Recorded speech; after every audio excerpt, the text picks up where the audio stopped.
Alors, la correction de l'exercice numéro 9, donc le dernier de la fiche. Donc, on a une pile bouton qui a une tension à vide de 3,0 volts à ses bornes et une résistance interne, et elle est parcourue quand elle fonctionne par un courant d'intensité I égale 40 mA.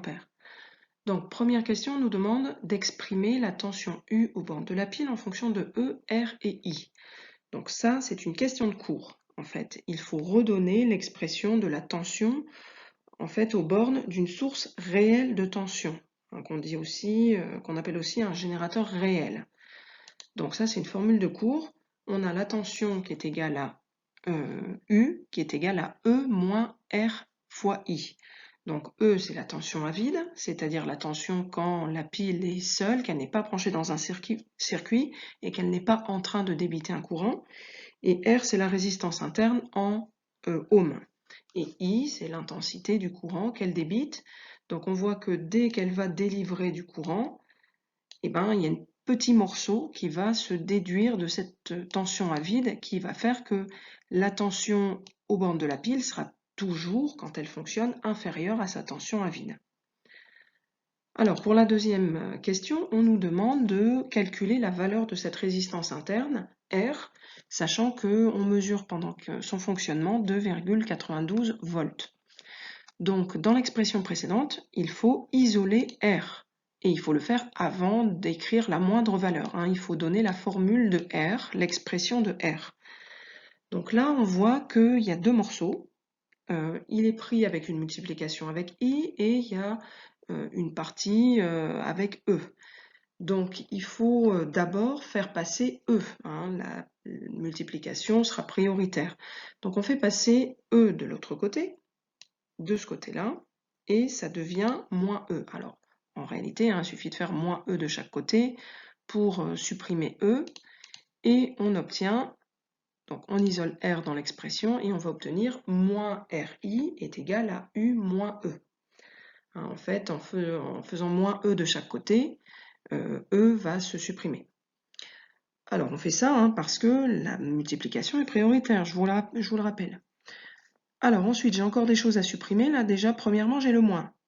Donc pour supprimer le moins, il suffit de rajouter un moins de chaque côté. Donc vous mettez des parenthèses, vous mettez un moins, et de chaque côté.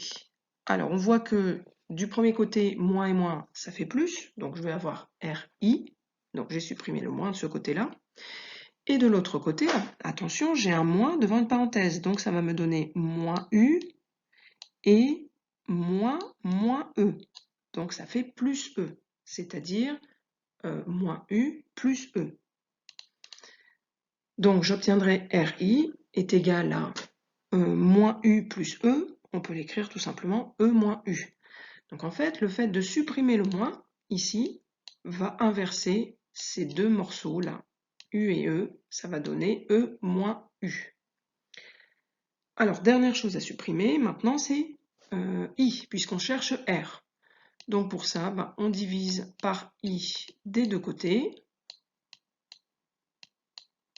Voilà, donc le I qui est ici va se supprimer. Et donc il nous reste R égale E moins U sur I. Et une fois que vous avez cette formule, et seulement quand vous avez cette formule, vous pouvez faire l'application numérique en remplaçant chaque lettre par sa valeur. Donc E c'est 3 volts, on les a ici. I c'est 40 mA à convertir en ampères bien sûr, et U c'est 2,92. Donc ça vous fait 3 moins 2,92 divisé par 0,040. Donc attention, il y a une soustraction, mais R est forcément positif, puisque c'est une résistance. Et donc ça vaut 2,0 ohms. Alors pour la dernière question, on nous demande de calculer la puissance fournie par la pile. Donc là, on va appliquer tout simplement la formule P égale U fois I. Donc la tension U, vous l'avez, c'est 2,92. Alors attention, ça n'est pas E qu'il faut prendre, puisque là, c'est quand elle est en train de débiter son intensité, son courant. Donc c'est forcément la tension à ses bornes au moment où elle délivre son courant. Donc 2,92 fois 0,040 et on obtient 0,12 watts.